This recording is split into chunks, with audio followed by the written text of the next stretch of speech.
ஒரு கண்ல அவ்யக்த சம்பூர்ண ஸ்திதி, இன்னொரு கண்ல ராஜ பதவி. எப்படி தெரியும்னா, ஸ்தூலமா ஒரு பொருள வச்சா எப்படி தெரியுது? இப்படி கைய பார்த்தா தெரியுதோ, அந்த மாதிரி தெரியும்ன்றார். நீங்க அந்த அளவுக்கு அவ்யக்த நிலைக்கு வந்துட்டீங்கன்னா, உங்களுக்கு ராஜ பதவியும் தெரியும்ன்றார்.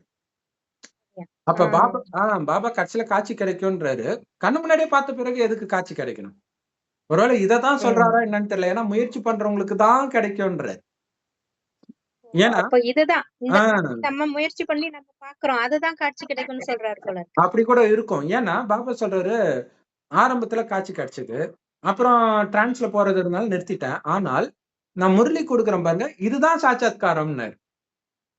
முரளியிலே ம். எல்லாத்தையும் சொல்றாரு இல்ல.